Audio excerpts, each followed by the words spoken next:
మేదరమెట్ల 4వ సిద్ధం సభకు కొద్దిసేపట్లో రానున్నటువంటి మన ప్రియతమ నాయకులు శ్రీ వైఎస్ జగన్మోహన్ రెడ్డి గారు, వేదికను అలంకరించినటువంటి పెద్దలు, లక్షలాదిగా ఈ కార్యక్రమానికి తరలి వచ్చినటువంటి వైఎస్ఆర్ కుటుంబ సభ్యులు అందరికీ పేరు పేరున హృదయపూర్వక నమస్కారం. డాక్టర్ బిఆర్ అంబేద్కర్ గారు చెప్పారు, స్వేచ్ఛ, సమానత్వం, సౌభ్రాతృత్వం ఆచరణలో పెట్టి చూపిస్తూ ఈరోజు పాలిస్తున్నటువంటి మన నాయకుడు శ్రీ వైఎస్ జగన్మోహన్ రెడ్డి గారు పదవీ బాధ్యతలు చేపట్టిన తర్వాత చేసినటువంటి సోషల్ ఇంజనీరింగ్ ఏదైతే ఉందో అది ఈరోజు మన దేశానికే ఆదర్శం లాంటిది. మన జగన్మోహన్ రెడ్డి గారు చేస్తున్నటువంటి సముద్రమంత సంక్షేమంలో చెప్పాలంటే ఒక రోజంతా కూడా సరిపోదు. కానీ మన దళిత జాతిలో మనకి అంటరాని దళం తెలుసు, ఊరి బయట ఉండే మన గుడిసెలు తెలుసు.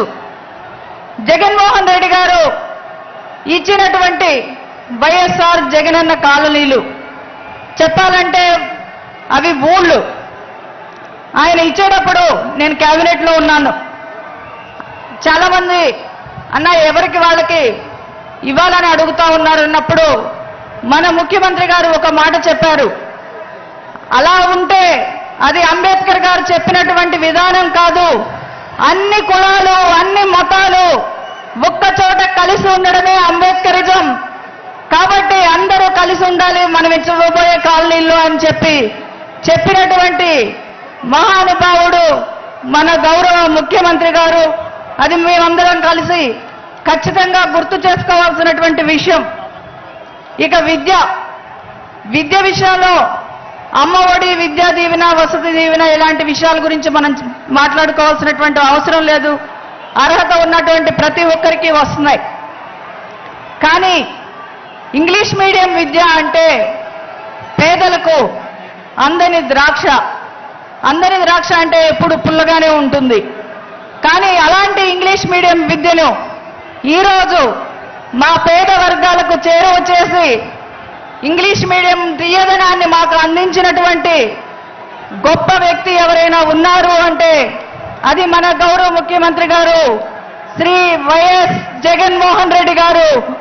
అన్నా, నువ్వు మా బిడ్డలు ఈరోజు ప్రపంచంలో ఉన్న ప్రతి ఒక్కరితో పోటీ పడాలని నువ్వు కలలు కన్నావు. నీ కళ మాకు ఒక వరంగా మారిందని మేము గర్వంగా చెప్పుకుంటూ ఉన్నాం. ఇక మహిళల గురించి చెప్పాలంటే మహిళా సాధికారత అని అందరం మాట్లాడుతూ ఉంటాం.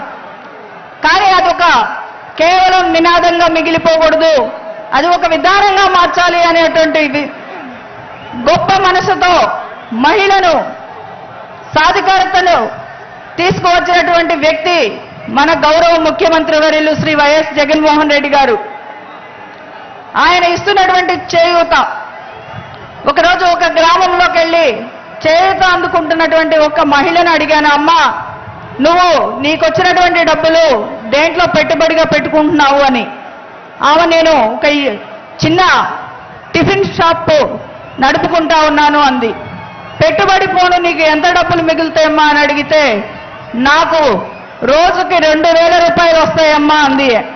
అంటే ఆమెకి నెలకు వచ్చేటువంటి ఆదాయం ఎంత అని చూస్తే దాదాపు 60,000 రూపాయలు మన ముఖ్యమంత్రి గారు ఇస్తున్న చేత వల్ల ఆమె అందుకుంటా ఉంది. అది కదా సాధికారత అంటే ఈరోజు మహిళలకి. మరి ఈరోజు మహిళా భద్రత కోసం దిశ యాప్ తీసుకుని వస్తే దాని విలువ తెలియనటువంటి వాళ్ళు ఎక్కడుంది దిశ అని అడుగుతా ఉన్నారు. ఈరోజు దిశ ఎక్కడుంది అంటే దాదాపు 1,40,00,000 మంది మహిళల ఫోన్లు డౌన్లోడ్ చేసుకున్న యాప్లో ఉంది దిశ. ఇంకా చెప్పుకోవాలంటే మా లాంటి నిరుపేదలు ఉన్న సొంత ఇంటి కళ నెరవేర్చుకోవడం అన్నది దాదాపు అసాధ్యం.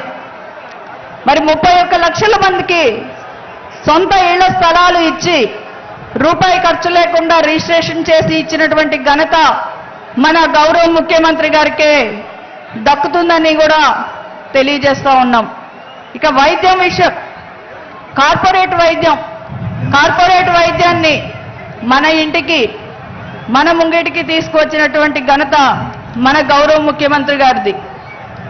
ఇలా చెప్పుకుంటూ పోతే మనం ఎందుకు మన ముఖ్యమంత్రి గారికి అండగా నిలబడాలి, మనకు ఎందుకు ఓటు వేయాలి అంటే మరి ఇవన్నీ కూడా మనం చెప్పుకోవచ్చు. అలాగే మన ప్రతిపక్ష నాయకుడు ఉంటాడు, ఆయన చెప్తూ ఉంటాడు ఎక్కడా కూడా ఒక్క నిజం కూడా ఉండదు.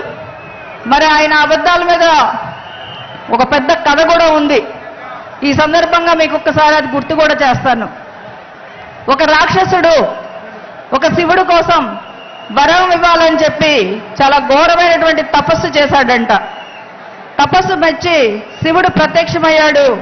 ఏదన్నా వరం ఇవ్వాలంటే మరి ఆ రాక్షసుడు చాలా క్రూరమైన వాడు. ఎలా తప్పించుకోవాలా అని శివుడు ఆలోచించి ఈ భూమి మీద ఎన్ని చెట్లు పుట్లు ఉన్నాయో నువ్వు ఒక వారం రోజుల్లో లెక్కేసుకుందా అని చెప్పి పంపించాడంట.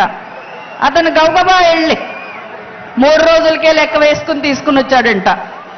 తర్వాత మళ్ళీ ఆకాశంలో నక్షత్రాలు ఎన్ని ఉన్నాయో లెక్క పెట్టుకుని 15 రోజులకి రమ్మంటే ఒక వారానికే నక్షత్రాల లెక్క అప్పచెప్పాడంట.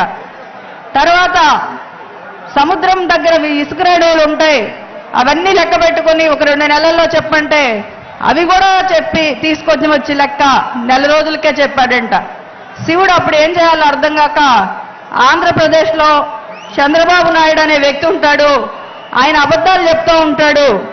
ఆయన ఎన్ని అబద్ధాలు చెప్పాడో లెక్కేసుకుని రమ్మని పంపిస్తే ఆ రాక్షసుడు వెళ్ళిపోయాడంట. ఇంకా లెక్క కడతానే ఉన్నాడంట.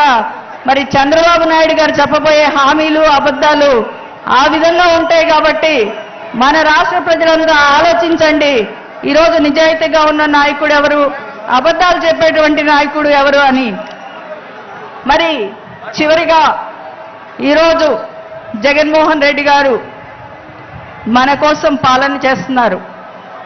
జగనన్న అనే జగన్మోహన్ రెడ్డి అనే నేను మీకోసం, of the people, for the people, by the people, for ever and ever మీ ముఖ్యమంత్రిగా ఉండే విధంగా మీ క్షేమం కోసం నేను పాలన చేస్తున్నాను అని ధైర్యంగా చెప్పగలుగుతున్నారు.